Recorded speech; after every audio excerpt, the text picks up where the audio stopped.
The night air was thick with the scent of gasoline and betrayal as flames licked the edges of a battered sedan parked on a deserted stretch of Louisiana.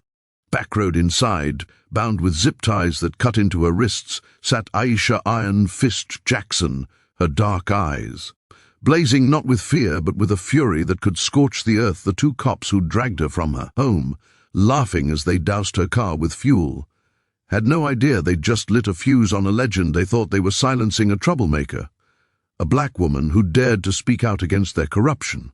They were wrong. Aisha wasn't just a victim.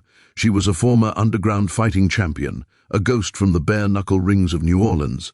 And tonight, she was about to remind the world why they called her Unbreakable. Hey, if you're ready for a story that'll leave you speechless, hit that subscribe button now and let's dive into this wildfire of justice. It was a humid summer evening in 2023 when Aisha's nightmare began. She was 32, a single mother of a teenage son, working as a community organizer in Baton Rouge. For months, she'd been rallying against a rogue faction within the local police department, cops who extorted small businesses, planted evidence, and targeted black residents with brutal impunity. Aisha had evidence, grainy videos, whispered testimonies, and a USB drive hidden in her son's teddy bear. She was close to exposing them, too close. That's why, on July 14th, two officers, Sergeant Mark Heller and Deputy Travis Boone, kicked in her door at 2 a.m. No warrant, no questions. They tore through her modest home, trashing her son's room while he cowered in the closet. Aisha fought back, landing a punch that bloodied Heller's nose before they slammed her against the wall.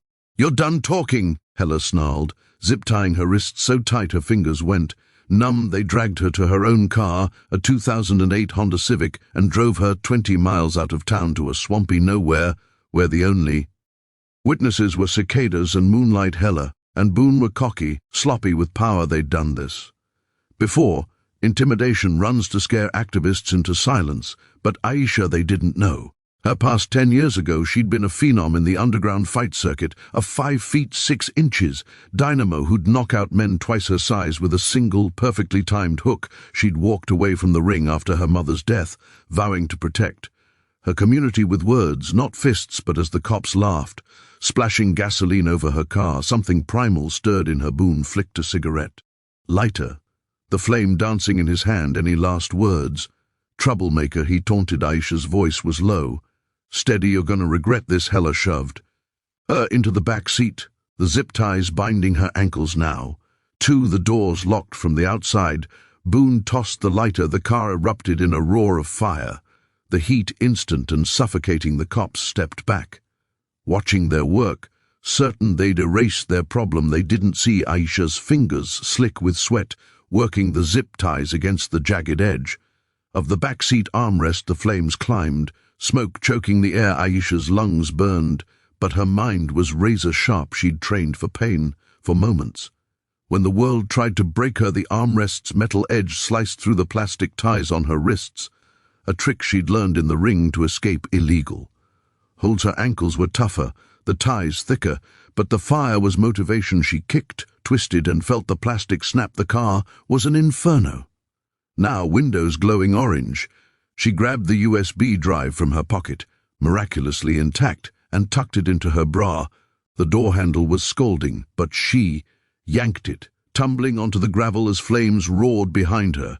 Her clothes smoldered, her skin blistered, but she was alive. The cops, parked 50 yards away in their cruiser, didn't notice her crawl into the tall grass. They were too busy high-fiving, radioing in a fake report about a drug deal gone wrong.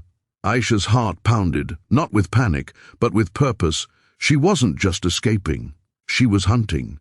She moved like a shadow through the swamp, every step agony, but every breath fuel for her rage.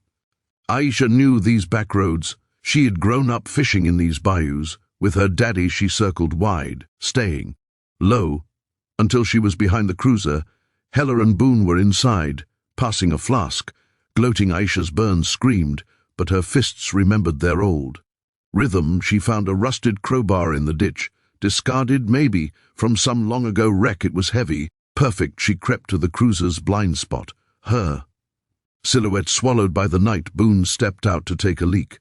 Oblivious, Aisha swung the crowbar like a bat. Cracking his knee, he collapsed, howling. Hella scrambled out, gun drawn.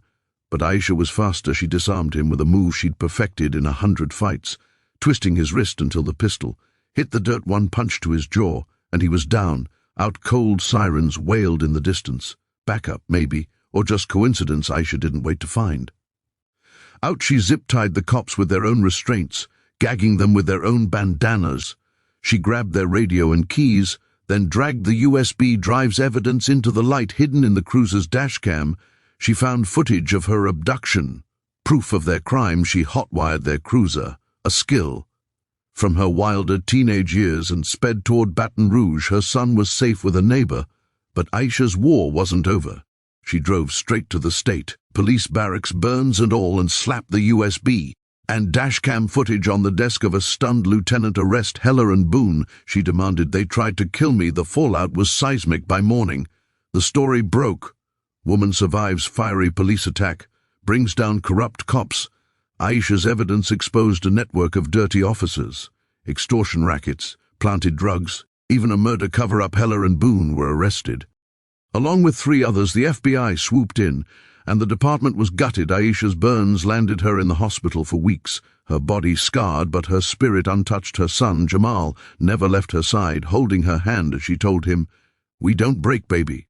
We fight." The media called her a hero, but Aisha shrugged it off.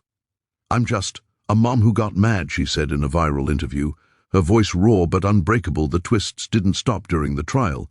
Hella tried to claim Aisha was a violent criminal from her fighting days, digging up old fight posters to paint her as a thug, but Aisha turned the table. She brought in her old trainer, a grizzled ex-boxer named Rufus, who testified to her discipline. Her heart then came the surprise. A former cop, fired years ago for whistleblowing, revealed he'd been feeding Aisha intel on the rogue faction. The courtroom gasped as he handed over recordings of Hella bragging about teaching lessons to activists. The jury took less than an hour to convict Hella, and Boone got life. No, parole. The others took pleas, crumbling under Aisha's evidence. A year later, Aisha stood taller than ever. She started a foundation, Iron Fist Justice, training women in self-defense and funding legal aid for police brutality. Victims, her scars were her badge, her story a beacon. She never fought in the ring again, but every speech, every training session was a knockout. The swamp fire that was meant to end her lit a movement instead. Aisha Jackson, the legendary fighter, didn't just survive, she rewrote the rules. That's the story of a woman who turned flames into fury and justice into legacy. Now, I want to hear from you. From which part of the country are you watching this video? Drop it in the comments, and let's keep this story burning.